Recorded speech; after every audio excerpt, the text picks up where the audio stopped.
Apocalipsis, específicamente el capítulo 14, donde habla de 3 mensajes angelicales. Nosotros ya aquí descubrimos en los capítulos anteriores el mensaje del primer ángel y del segundo ángel. Ahora vamos a sumergirnos en el mensaje del tercer ángel.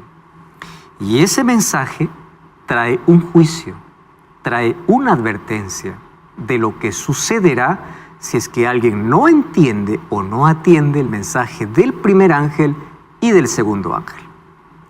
Considerando siempre que el mensaje central es Cristo, visto en toda su gloria y majestad. Ahora nosotros vamos al mensaje del tercer ángel que está en Apocalipsis capítulo 14 a partir del verso 9 y 10. Allí vamos a descubrir algunas verdades que son necesarias conocer en este tiempo. ¿Por qué razón? Porque así como la verdad fue pisoteada por muchos siglos, la verdad también tiene que ser restaurada y proclamada. Por eso, bienvenido a Biblia Fácil. Cuánto me alegra poder saludarte, tú que estás allí en un sofá, estás allí acompañando por internet, en casa, estás en el cuarto, en la sala, en un amigo, no sé. Qué lindo es que puedas ahora detenerte para que juntos podamos estudiar un tema tan importante como el mensaje de advertencia que Dios da para el mundo en el tiempo del fin. Mi abrazo, mi cariño para ti. Gracias por acompañarnos y compartir siempre estos contenidos. Que Dios te bendiga. Bienvenidos amigos a un capítulo más de nuestro fascinante estudio de Apocalipsis capítulo 14. Antes de poder continuar, yo quiero ofrecer para nuestros amigos esta revista, Biblia Fácil Apocalipsis, diseñada para que juntos podamos comprender el mensaje que Dios tiene a través del último libro de la Biblia. Puedes solicitarlo a través de nuestro número de WhatsApp que aparece aquí en pantalla, o también tú puedes ingresar a nuestro sitio web estudielabiblia.com. Ingresa allí, vas a encontrar diversos contenidos que van a ayudarte a comprender mejor el plan de salvación. ¿Listos para un nuevo capítulo? Vamos entonces, antes de abrir la Biblia, vamos a orar. Gracias Señor, te damos por el privilegio que tenemos una vez más de abrir tu palabra. Estamos listos para poder entender, comprender aquello que tu Espíritu nos va a mostrar a través de tu palabra. Por eso pedimos una vez más tu compañía, tu dirección. Entregamos nuestra vida en el nombre de Jesús. Amén. Amén.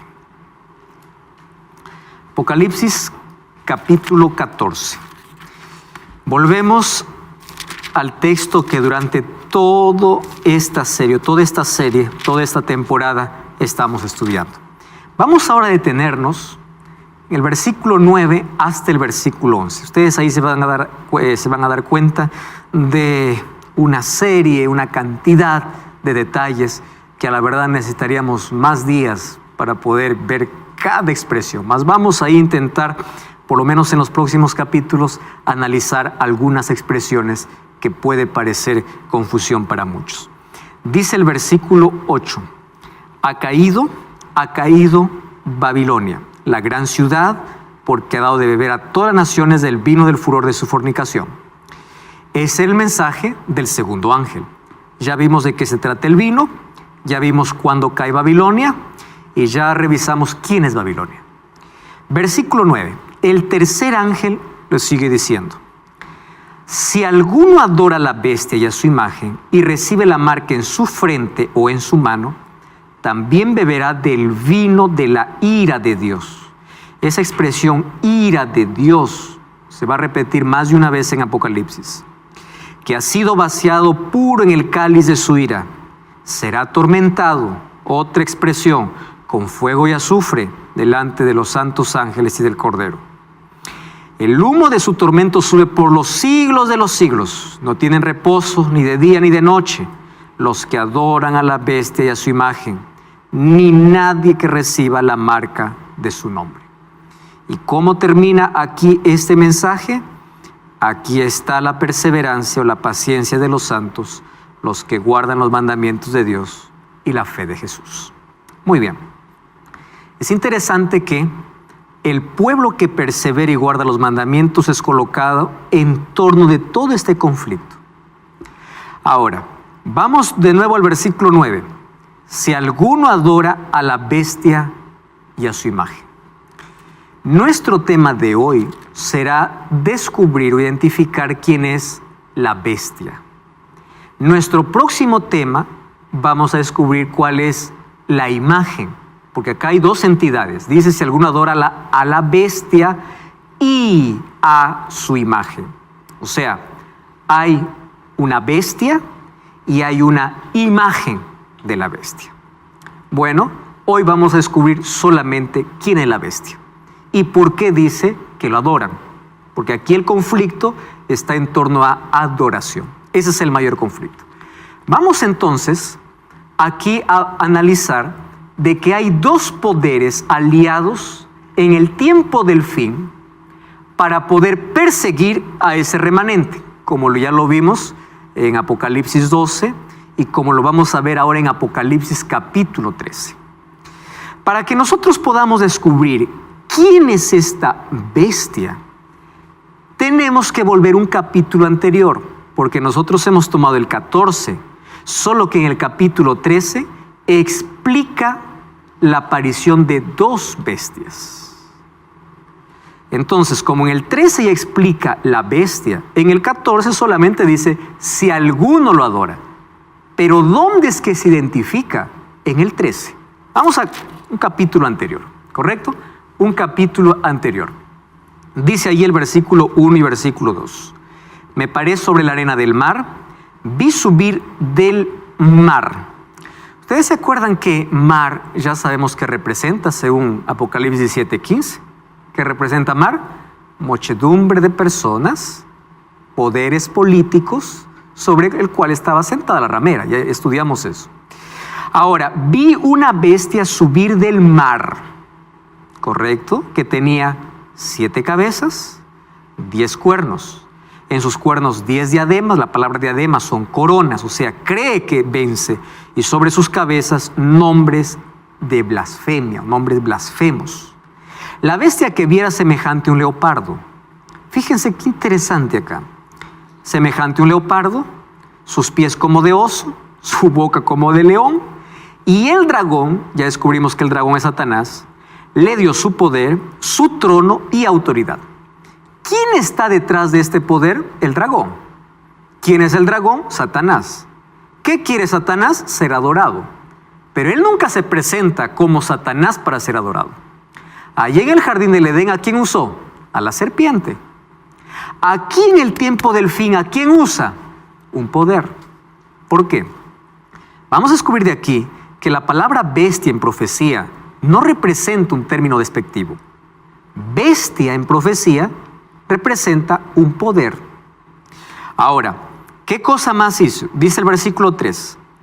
Una de sus cabezas tuvo una herida de muerte, pero su herida fue sanada. Y cuando fue sanada, toda la tierra se maravilló y fue en pos de la bestia. Entonces adoraron ¿a quién? Al dragón, porque quien demanda adoración es el dragón, que había dado autoridad ¿a quién? A la bestia. ¿Ya están entendiendo el contexto? Quien quiere adoración es el dragón, pero el dragón ¿a quién usa? A la bestia. Y adoraron a la bestia diciendo, ¿quién como la bestia? ¿Quién podrá luchar contra ella? ¿Por qué? Porque se hizo fuerte, es poderosa. Versículo 5. Hablaba arrogancias y blasfemias, y se le dio autoridad para actuar por 42 meses. Abrió su boca para blasfemar contra Dios y para blasfemar su nombre y su tabernáculo y de los que habitan en el cielo. Y se le permitió, ¿qué se le permitió? Hacer guerra. ¿A quién? A los santos y vencerlos. Se le dio también autoridad sobre toda nación, tribu, lengua y nación. ¿Y qué dice el versículo 8? Lo adoraron todos los habitantes de la tierra, cuyos nombres no estaban escritos en el libro de la vida. Wow.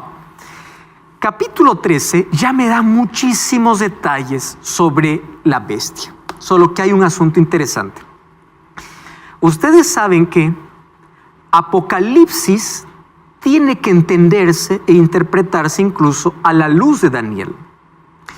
Porque Daniel y Apocalipsis hablan de los mismos poderes, hablan del tiempo del fin. Por eso es que son llamados profecías escatológicas o profecías para el tiempo del fin. Cuando nosotros vemos Apocalipsis, inmediatamente tenemos que entender primero Daniel. Y si tú tienes curiosidad por entender Daniel, ya estudiamos también Biblia Fácil Daniel, todo el libro de Daniel. Y ahí te vas a dar cuenta la coherencia que tiene entre Daniel y Apocalipsis. Así que tú también puedes buscar esa temporada para poder ver. Entonces, Daniel y Apocalipsis tienen cosas tan en común porque los dos profetas recibieron profecía para el tiempo del fin. Ahora, cuando nosotros vamos ahí, vamos a darnos cuenta de algunos detalles. Sube del mar, 7 cabezas, 10 cuernos, semejante a un leopardo, oso y león. Vamos a la primera parte. Mar, ¿qué cosa representa en la Biblia? Gente. O sea, surge de un lugar poblado. ¿Quién? Una bestia. ¿Qué significa bestia? Poder. Número 2, tiene 7 cabezas. Esas 7 cabezas vamos a descubrir que representa 7 imperios o 7 poderes que a lo largo de la historia persigue al pueblo de Dios, oprime al pueblo de Dios, comenzando por Egipto, Asiria, Babilonia, Medo-Persia, Grecia, Roma, política o imperial, y luego de la Roma política aparecía otro poder religioso, que es la Roma papal, para poder perseguir. A Roma también se le conocía como la ciudad de las 7 colinas o de los 7 montes. Solo que esta tiene 10 cuernos. Interesante que esta bestia es idéntica y parecida a lo que Daniel habla en Apocalipsis capítulo 7. Y esos 10 cuernos, ¿qué cosa representan? 10 poderes políticos también. Ahora vamos a ver de qué se trata. Si ustedes ven, esta bestia tiene algún parecido a un texto que nosotros ya leímos. ¿Qué cosa? Semejante a un leopardo, pies como de oso, boca como de león. ¿A qué les hace recordar ese texto? ¿Recuerdan ustedes los 4 animales de Daniel capítulo 7? Los imperios, ¿como qué estaban representados? Como león, como oso, como leopardo. ¿Recuerdan? Y después, ¿quién aparecía? ¿Quién representaba a Roma? Un animal feroz, un animal que no hay manera de describirlo, cruel. Muy bien. Quiere decir que esta bestia surge del 4º imperio. Y este 4º imperio tomaría un poquito de Babilonia, un poquito de Medo-Persia y un poquito de Grecia, porque es semejante a. Entonces, para entender esta bestia y ver la similitud que existe con Apocalipsis 13, vayamos al libro de Daniel. Y en el libro de Daniel vamos a encontrar algunos detalles interesantes. Aquí apenas los símbolos, ¿no? Cuerno significa poder político, herida mortal significa que dejó de estar activa, herida sanada significa que va a reanudar sus actividades, 10 coronas significa la autoridad política que tiene y pretende adoración y soberanía sobre la tierra. Muy bien, esos son los detalles que nos faltará explicar del texto que nosotros hemos leído. ¿Qué sucede? Esta bestia que aparece, que sube del mar, sube de pueblos, de muchedumbre, ya está caracterizada en Daniel capítulo 7. Daniel capítulo 7, yo no voy a repetir porque esto ya expliqué en un programa anterior, los detalles de cada poder. Cada imperio representado por Babilonia, Medo-Persia, Grecia y Roma. Solo 4 imperios. Ustedes saben el intento de Napoleón Bonaparte, de Carlomagno, de Carlos V, de poder unificar nuevamente, ser un imperio, y cuando estaban a punto de lograrlo, no lo conseguían. Porque la Biblia dice, solo 4. El 5º, ¿cuál será? El de Cristo. ¿Correcto? Solo 4 imperios en la historia. Ahora, presten atención. Babilonia del 605 al 539. Medo-Persia invadió a Babilonia, desviando el río Éufrates. Fue conquistada. Medo-Persia es conquistada por Grecia. En la batalla de Arbela pierde contra Alejandro Magno, aquel muchacho que junto con su ejército recorrió miles de kilómetros. Un vicio lo destruyó, el alcohol. En el año 331 comienza Grecia, solo que Alejandro muere muy joven. Y como muere muy joven, sus 4 generales toman posesión del imperio. Ptolomeo, Lisímaco, Casandro, todos ellos toman el imperio, y Seleuco, ¿no?, que era el otro gobernante, solo que allí se debilita el imperio griego. Hasta que en la batalla de Pydna, en el año 168, Roma invade Grecia. Y a partir de ese año comienza un poder opresor, un poder terrible, que es considerada en la estatua de Nabucodonosor como las piernas de hierro, por la dureza, por la crueldad. Y en Daniel capítulo 7 es considerada como un animal irreconocible, feroz. Solo que hay un detalle. Este cuarto imperio que representa Roma cae. ¿Cuándo cae? En el año 476. Solo que antes de su caída surge un asunto interesante. Acompáñenme por favor conmigo a Daniel capítulo 7. Vamos a leer aquí. Daniel capítulo 7. Vamos a leer el versículo 8, versículo 21, 23 y 25. Daniel capítulo 7, versículo 8. Qué interesante. Miren lo que sucede. Vamos a leer desde el versículo 7 para poder entender mejor lo que Daniel nos está explicando. Después de esto miré yo en la visión y vi la cuarta bestia. ¿Cómo era la cuarta bestia? Espantosa, terrible, fuerte. Tenía grandes dientes, devoraba, desmenuzaba, pisoteaba. Era diferente a todas las bestias que había visto antes. ¿Y qué cosa tenía, dice? ¿Cuántos cuernos? 10 cuernos. ¿Recuerdan la bestia de Apocalipsis 13? ¿Cuántos cuernos tiene? 10. Ahora, presten atención acá. Mientras yo contemplaba los cuernos, ¿en qué se fijó Daniel cuando estaba mirando la bestia? En los cuernos. Yo estaba mirando los cuernos, otro cuerno pequeño salió entre ellos. O sea que tuvo 11 cuernos. No. Pero cuando él surge, dice que delante de él fueron arrancados 3. Ojo con ese detalle. Tiene 10, pero de los 10, cuando surge un cuerno pequeño, son arrancados ¿cuántos? 3. Presten atención aquí al detalle. Este cuerno tiene ojos como de hombre. ¿Saben qué significa ojos de hombre aquí? Inteligencia, sagacidad. ¿Qué más dice? Y tiene una boca que habla con gran insolencia. Bueno, vamos un poquito adelante. Vamos ahí al versículo 21. Veía que este cuerno, ¿de qué cuerno está hablando? Del cuerno pequeño. Hacía guerra ¿contra quién? Contra los santos y los vencía. ¿Recuerdan Apocalipsis 13 que esa bestia qué cosa se le da autoridad? Para perseguir ¿a quién? A los santos y vencerlos. Lo mismo de acá. Miren lo que dice el versículo 23. Y dijo así: la cuarta bestia será un cuarto reino, pero este reino será diferente. ¿Están leyendo ahí la Biblia? ¿Ustedes saben por qué dice que será un reino diferente? Porque los otros reinos solamente fueron políticos. Este reino, este cuerno pequeño, será un poder político religioso. Por eso es que es diferente este cuarto reino. Y dice, diferente a los otros reinos. Y a toda la tierra devorará, trillará y despedazará. Los 10 cuernos significan que de aquel reino se levantarán 10 reyes. O sea, la explicación a la profecía está ahí mismo. Se levantarán 10 reyes, el cual será diferente de los primeros después de esos 10 reyes se levantará otro y será diferente de los primeros y derribará 3. Aquí nos está explicando ya Daniel, ¿no? De los 10, para que se levante el pequeño, derriba 3. Miren el versículo 25. Hablará palabras contra el Altísimo, a los santos del Altísimo quebrantará y pensará en cambiar los tiempos y la ley. ¿Correcto?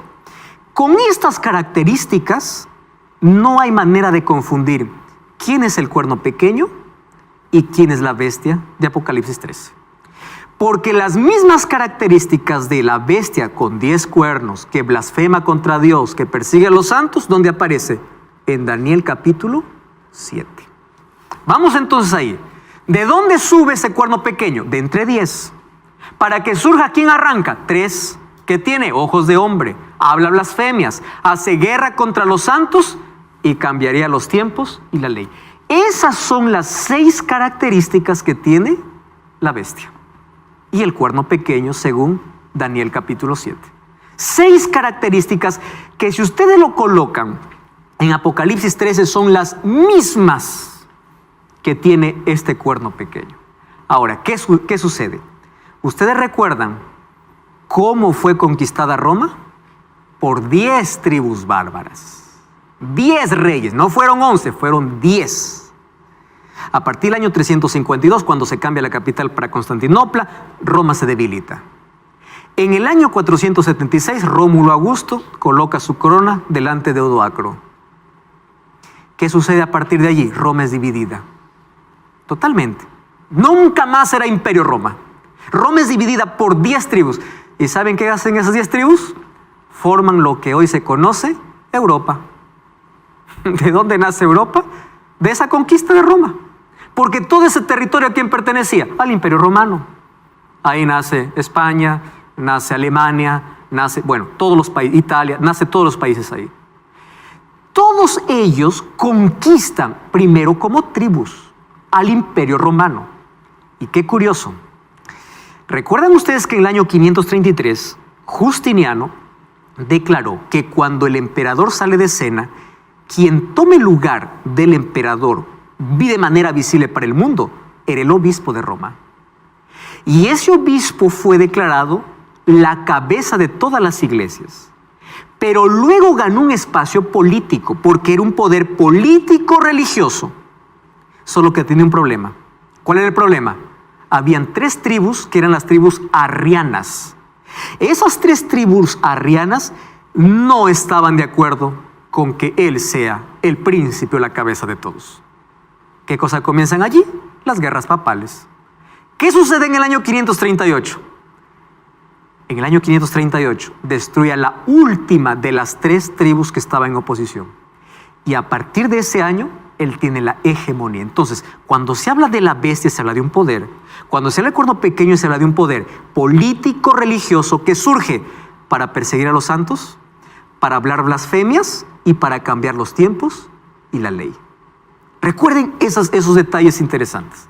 Entonces, Daniel 7, algunos que dicen, no, lo que pasa es que aquí está hablando la interpretación preterista, ¿no? Antíoco Epífanes, que fue un rey griego, Seleuco, que apareció. Pero un momento, miren las características.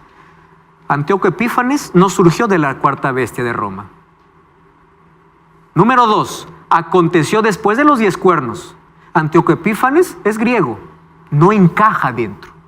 Hay otros que dicen, es otro, no es este poder. Dice que es diferente porque es religioso y tiene poder civil para gobernar. Parece más grande que todos, dice Daniel 7:20. Arrancó 3 reinos porque eliminó visigodos, ostrogodos y vándalos. Habla blasfemias contra Dios, hace guerra a los hijos de Dios, cambia los tiempos y la ley y reina por tiempos y la mitad de un tiempo. Que en profecía, tiempo es 1 año, tiempo es 2 años, mitad de un tiempo 3 años. 3 años y medio equivale a 42 meses, multiplicado por 30, 1260. O sea, el tiempo de persecución de este poder es representado por 3 años y medio, o por 42 meses, o por 1260 años, que es el mismo periodo de tiempo. Por eso que en Apocalipsis aparece como 42 meses o como 1260 años. Pero aquí en Daniel aparece como tiempos y la mitad de un tiempo. Ahora, los alcances de la visión son para el tiempo del fin. De este poder está hablando. Ahora la pregunta es, ¿por qué se parece al león, al leopardo? ¿Y por qué se parece allí al león, al leopardo y al oso? ¿Por qué? ¿Recuerdan ese detalle en Apocalipsis 13? Dice que se parece a...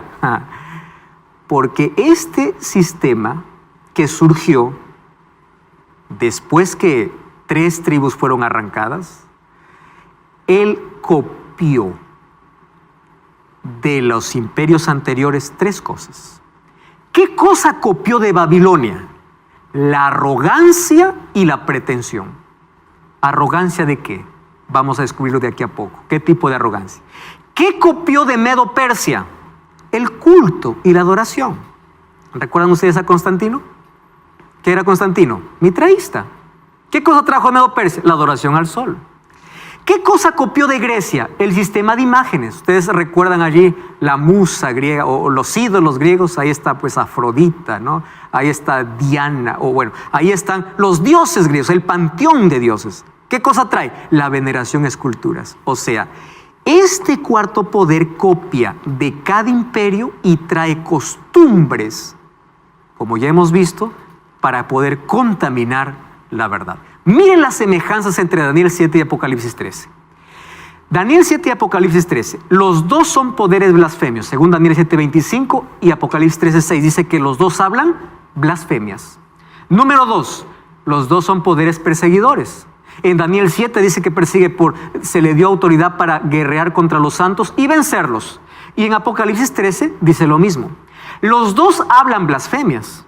En Daniel 7:8 habla, y en Apocalipsis 13 también dice que las blasfemias. Los dos reciben el poder de la Roma imperial, porque las dos surgen de allí, por eso es que es el mismo poder. Los dos reinan por 3 años y medio, o 42 meses, o 1260 días, que es el mismo periodo de tiempo con el cual este poder religioso persiguió a aquellos a quienes llamaba herejes. Y finalmente, los dos pierden el poder al final de su periodo, según Daniel 7:25 y Apocalipsis 13:10. O sea, Daniel 7 y Apocalipsis 13 es la misma historia, el mismo poder.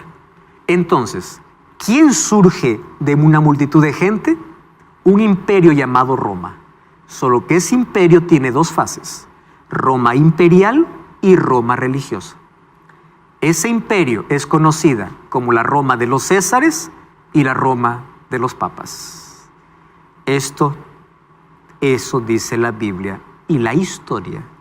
Mas la pregunta es, ¿por qué surge ahora? ¿Por qué la necesidad de traerlo para el tiempo del fin? No cambies el canal, vamos a una brevísima pausa y ya regresamos para ver las evidencias de lo que este poder hará en el tiempo del fin para volver a perseguir a aquel remanente pueblo de Dios. Estamos de regreso aquí en Biblia Fácil. Tengo en mis manos un curso bíblico que hoy mismo puede estar en tu casa también. Y puedes solicitarlo a través de nuestro número de WhatsApp que aparece en tu pantalla. El curso bíblico Biblia Fácil Apocalipsis. Vas a comprender grandes verdades que sin duda van a enriquecer tu vida. Solicítalo ahora mismo o ingresa a nuestro sitio web estudialabiblia.com y vas a encontrar que es un sitio lleno de cursos bíblicos para que puedas conocer mejor sobre la palabra de Dios. Muy bien, estamos identificando la bestia, porque el Apocalipsis capítulo 14, el mensaje del tercer ángel, ¿a quién saca a relucir en primer lugar? La bestia. Si alguno adora a la bestia. Muy bien. Ya vimos aquí algunas características y algunas semejanzas entre Daniel 7 y Apocalipsis 13. Vamos a analizar, ¿les parece? Característica por característica, no de manera detallada, pero por lo menos las que más sobresalen. Vamos a la primera. ¿Qué cosa dice Apocalipsis 13:5 y Daniel 7:25? ¿Qué cosa dice Apocalipsis 13:5? Se le dio boca para que hable grandes cosas y blasfemias. ¿Qué dice Daniel 7:25? Hablaba palabras contra el Altísimo. ¿Qué cosa hablaba? Blasfemias. Entonces, la característica sobresaliente de este poder de Apocalipsis 13 y de Daniel 7, su primera cualidad, ¿qué cosa es? Habla blasfemias. Y aquí viene la pregunta, ¿qué es una blasfemia? Entonces yo no necesito interpretar la palabra blasfemia. Yo necesito ir a la Biblia para ver qué dice la Biblia sobre una blasfemia. Vamos a la Biblia. Porque dice, si este poder habla blasfemias y habla en contra del Altísimo, hay que descubrir qué cosa es una blasfemia. Vamos al primer texto. Marcos 2:5-7. Los escribas y fariseos comenzaron a cavilar diciendo, ¿quién es este que habla blasfemias? ¿Quién puede perdonar pecados sino solo Dios? Solo que ellos tenían un problema, ¿no? Con Jesús no era blasfemia, porque Jesús era el Dios encarnado. Pero una blasfemia es considerado en la Biblia a un hombre que se hace pasar por Dios. ¿Qué cosa es eso? Blasfemia. ¿Acusaban a Jesús de qué? De blasfemia. Solo que la acusación contra Jesús no era verdadera. ¿Por qué? Porque si Jesús sí tenía poder para perdonar pecados. Pero aquí está el concepto. ¿Qué es blasfemia? Alguien que quiere colocarse en lugar de Dios para perdonar pecados, o alguien que dice ser igual a Dios. Y para esto yo no quiero hablar por mi propia cuenta, sino vamos a los documentos. ¿Les parece? Vamos a los documentos. Primer documento. Afonso de Ligorio. Dice así. Presten atención. Esto no estoy diciendo yo. Aquí está el texto. El sacerdote ocupa el lugar del Salvador, porque al decir ego te absolvo, o sea, yo te perdono, te absolvo de pecado, para perdonar un solo pecado se requiere de la omnipotencia de Dios. Mas lo que únicamente Dios puede hacer por su omnipotencia, el sacerdote también puede hacerlo diciendo ego te absolvo a peccatis tuis. Interesante, ¿no? También puedo hacerlo. ¿Cómo se llama eso en la Biblia? Blasfemia. Miren lo que dice. Inocencio III escribió: en verdad, no es exagerado decir, en vista del carácter sublime de su cargo, los sacerdotes son otros dioses. Oiga, esto no me lo estoy inventando yo. ¿Saben qué cosa es blasfemia? Canon católico, Concilio de Trento. Miren lo que dice. En la confesión al sacerdote tiene el poder, ojo con esta expresión, poder de perdonar todos los crímenes cometidos después del bautismo. Cuando un delincuente confiesa sus pecados al sacerdote, todos los delitos no solo son perdonados, sino también son destruidos y el criminal se convierte en una nueva persona. O sea, tú no necesitas ir a Cristo para ser nueva criatura. Tú necesitas ir ¿a dónde? A un sacerdote. ¿Cómo se llama esto? Blasfemia. Ustedes saben que el perdón tiene dos dimensiones, ¿no? Mi pecado contra Dios, confieso a Dios. Yo ofendí a alguien, pido perdón a alguien. O sea, el perdón también existe de manera horizontal. Pero cuando es una ofensa para con Dios, yo no necesito un intermediario, porque mi único intercesor, ¿quién es? Cristo. Pero aquí, ¿qué cosa se coloca? Un poder blasfemo. Pero aquí viene la otra característica de blasfemia.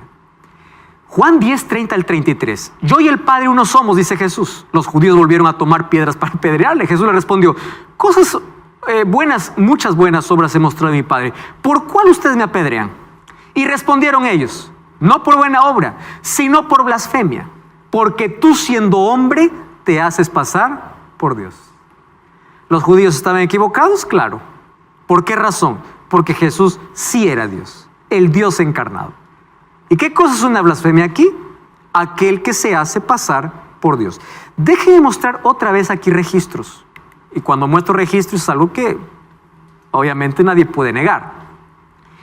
Ustedes saben que el Papa León XIII dijo literalmente lo siguiente: los papas tenemos sobre la tierra el lugar del Dios Todopoderoso. ¿Saben qué cosa dice Lucius Ferrari en el Diccionario Eclesiástico Católico? Dice así: el Papa es de tan grande dignidad y exaltación que no es un mero hombre. ¿Qué dice? Es como Dios y sustituto de Dios. ¡Wow! Es de tan grande autoridad y poder que puede modificar, explicar e interpretar. O sea, él sí puede modificar la Biblia si es que le da la gana. Bonifacio VIII: declaramos, definimos y proclamamos que cada ser humano debe someterse al pontífice romano para que sea salvo. ¿Quién está diciendo esto? El mismo poder. Segunda característica. Miren, aquí traje un libro interesantísimo. Yo tuve que comprar el libro porque me llamó tanto la atención. Este libro se llama El Papa y el Concilio. El Papa y el Concilio es escrito por Janus. un sacerdote alemán. Ruy Barbosa es quien trae una versión y traducción de ese libro. Y déjenme leerles aquí lo que dice en la página 132, lo que está aquí. Dice así: cuando se habla sobre la infalibilidad y divinidad del Papa, no es una metáfora, es un enunciado literal de la doctrina ortodoxa enseñada en los libros ultramontanos. El Papa es Jesucristo en la tierra en cuanto a autoridad y lo que Cristo es para con Dios su Padre. ¿Saben qué cosa dice en la página 133 de este libro? Aquí yo resumí. El formulario de acto de fe de los nuevos católicos convertidos al papismo, elaborado en 1674, antes de 1798, por los jesuitas, contiene estas declaraciones. Presten atención a las declaraciones. Confesamos y creemos que el pontífice romano es vicario de Cristo, que puede a su voluntad absolver pecados a los hombres, preservarlos del infierno o enviarlos allá. Número 2. Confesamos que las instituciones creadas por el Papa, ajenas o inherentes, no importa si es contraria a las Escrituras, son divinas y santas. Es divino y santo. Confesamos que el Santísimo Padre debe recibir las honras divinas como Cristo. Confesamos que el pontífice romano tiene poder para alterar o aumentar las Escrituras de acuerdo a su conveniencia. ¿Quién le dio ese poder? La respuesta es simple. ¿Recuerdan ustedes en Apocalipsis 13? ¿Quién le dio el poder? Dragón. Ahora fíjense, dice que habla blasfemias, pero hay una segunda característica. ¿Cuál es la segunda? Apocalipsis 13:5 y Daniel capítulo 7 dice que se le da autoridad para actuar 42 meses y se le permite hacer guerra contra los santos y vencerlos. También se le da autoridad sobre tribu, nación, pueblo y lengua. No necesitamos aquí decir nada, solo revisar la historia y ver todo el martirio que sufrieron aquellos supuestos herejes al no obedecer la voz del Papa. Ustedes saben que hace un tiempo atrás Papa Francisco fue a pedir perdón, ¿no?, a los valdenses por todo el tiempo de persecución y de sangre que según Apocalipsis dice que está embriagada de esa sangre. ¿Por qué persigue por tiempo, tiempos y medio tiempo? Aquí tenemos el conteo, ¿no? ¿Qué cosa significa? Un tiempo, un año, 2 tiempos, 2 años, medio tiempo, medio año, total son 3 años y medio, tiempos y la mitad de un tiempo. 3 años y medio es igual a 42 meses, ¿verdad? Es igual a 42 meses, porque un año tiene 12, 2 años 24, medio año 6, igual 42. 42 por 30 que tiene el calendario judío son 1260. O sea, tanto 3 años y medio como 42 meses o 1260 días, que traducido en profecía es a años, según Números 14:34 y Ezequiel 4:6. Según esto es el mismo periodo. ¿De qué? De persecución. ¿Contra quiénes? Este poder religioso persiguió. 12 siglos de persecuciones, que comenzó el año 538, fue hasta el año de 1798. Y ahí encontramos, miren lo que dice este libro acerca del romanismo y su reforma. Las crueles cruzadas y los horrores de la Inquisición están colmados de pasajes oscuros, cárceles, registros teñidos de sangre, torturas extremas. Ustedes saben que en mi país hay una réplica de la Santa Inquisición. Yo visité por lo menos 2 veces ya en Lima. Ustedes no saben los instrumentos que todavía se conservan allí y las imágenes de cómo fueron torturados tanta gente. Hasta que dice que recibió una herida de muerte. ¿Qué sucede con la herida de muerte? En el año 1798, en el proceso de la Revolución Francesa, Napoleón Bonaparte manda a Berthier, mientras Pío VI, que es el Papa del momento, está celebrando su ceremonia de coronación, es preso, es encarcelado y muere después de algunos días. ¿Saben qué sucede? A partir de allí se le quita el poder. Pero ¿saben qué dice el libro de Apocalipsis? Que la herida fue sanada. Esa palabra nos muestra que, aunque tuvo una herida de muerte, ¿qué significa herida de muerte? Cesó sus actividades, fue sanada. Y ya leímos el capítulo 13 de Apocalipsis, dice que cuando la herida sanó, todos los moradores de la tierra se maravillaron. Y al final, ¿qué cosa va a rendir? Adoración. Vamos a verlo eso en los próximos capítulos. ¿Cuál es la tercera característica? Dice que pensará en cambiar los tiempos y la ley. Calendarios fueron cambiados, como también la ley fue cambiada. Si nosotros revisamos la ley de Dios basada en Éxodo 20, lo revisamos con el catecismo, que eso lo puede tener cualquier persona, vamos a ver cómo se alteró la ley de Dios. Porque la ley de Dios enseña, pero no de la manera bíblica. Miren cómo cambió. No tendrás otros dioses delante de mí. Primer mandamiento, amar a Dios sobre todas las cosas. Interesante, ¿no? Segundo mandamiento, no te harás imágenes. Ahí colocaron el tercero para el segundo. No tomarás su nombre en vano. Eso es, aquí en Éxodo es el tercero. El tercer mandamiento de la ley dice, no tomarás el nombre de Jehová tu Dios en vano. Y el tercer mandamiento del catecismo que dice, guardar los domingos y las fiestas. ¿Dónde está eso? ¿Qué parte de la Biblia? ¿Qué cosa cambió este poder? Tiempos y ley. Guardar domingos y fiestas es parte de la ley cambiada, no de la ley bíblica. Y de allí sigue, acuérdate del día sábado, se quitó, claro, ¿por qué? No es necesario.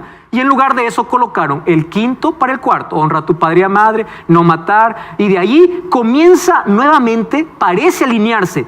¿Y qué hacen para que se complete 10?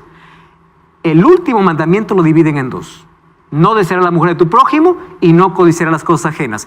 Que el 10º mandamiento, todo eso está en uno solo. Solo para completar los 10. Entonces, ¿ustedes ven las características de ese poder? Habla blasfemias, persigue y ¿qué más? Altera. El plan de Dios. ¿Recuerdan de Babilonia? Ir en contra de Dios. Y si es que no estás de acuerdo, perseguir. ¿No es lo mismo que hace este poder? Ahora, qué interesante lo que sucede. Hay otra bestia que sube de la tierra. Y esto es interesante. Lean ustedes Apocalipsis capítulo 13. Apocalipsis capítulo 13, versículo 11 y versículo 12 dice, otra bestia subió a la tierra. Tenía 2 cuernos semejantes a la de un cordero, pero hablaba como dragón. O sea, primero es cordero, después es dragón. Yo voy a cortar aquí la historia porque tiempo probablemente no tenga más, pero voy a hablar qué relación tiene la primera con la segunda bestia. Porque habla aquí de bestia. Okay. Esta segunda bestia tuvo un origen extraordinario. Miren, mientras las persecuciones en Europa se estaban dando, un grupo de personas en Europa toman un barco llamado Mayflower. ¿Saben en qué año? 1620. ¿De dónde huyen? De Europa. ¿Saben a dónde van? A una tierra llamada Tierra de Libertad. Ese Mayflower, ¿a dónde llega? A Estados Unidos. ¿Saben qué era Estados Unidos en ese tiempo? Árido. Apenas había algunos primitivos. Tierra de libertad. ¿Cómo llegan ellos? Siendo perseguidos. ¿Ustedes saben por qué Estados Unidos celebra hasta hoy el Día de Acción de Gracias, que no lo celebran otros países? El Día de Acción de Gracias, ¿sabe cuándo se celebra? El último jueves del mes de noviembre. ¿Saben por qué? Porque el último jueves del mes de noviembre fue cuando los padres peregrinos en el año 1620 llegaron a tierra americana. ¿Siendo qué? Perseguidos. ¿Qué cosa sucede? Ellos, cuando formaron su constitución, en su constitución estaba bien claro lo siguiente: queremos un país sin rey y una iglesia sin papa. ¿Por qué ellos colocaron eso? Incluso Thomas Jefferson, uno de los presidentes, él decía, aquí no se mezcla política ni religión, porque aquí es el país de libertad. Queremos un país sin rey y una iglesia sin papa. ¿Por qué sin papa? Porque ellos venían, ¿qué cosa? Perseguidos de allá. ¿Qué cosa sucede? Pasa el tiempo y hubieron varios intentos de alianza entre el Vaticano y Estados Unidos. En el año de 1950 hubo el primer intento. ¿Saben qué sucedió? Fracasó. Porque todo el Senado americano dijo, ¿cómo es posible que vamos a tener una relación con un poder que nos persiguió y nuestros padres vinieron huyendo de allá? No, señores. El tiempo pasó hasta que llegó el año de 1992. ¿Saben qué pasó en 1992? En la portada de la revista Time, que es una revista secular, no es cristiana, aparece el título, ese título que aparece allí, Santa Alianza. ¿Qué cosa sucedió en 1992? En 1992, un 24 de febrero, comienzan las relaciones políticas. William Wilson es el primer embajador americano en ir hasta el Vaticano para poder ser el comienzo de las paces y de las buenas relaciones. ¿Saben qué cosa es lo curioso?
De la profecía. Hoy no me dio tiempo para poder ver los detalles de la segunda bestia. Sin embargo, de ahí podemos analizarlo un poco mejor. Este poder dice que comienza como cordero, pero luego hablará como dragón. ¿Por qué como cordero? Porque ustedes saben que este poder hoy es la tierra de libertad.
Leyes se respetan. La religión está separada del poder civil y el poder religioso totalmente diferente. Habla como cordero. Entonces,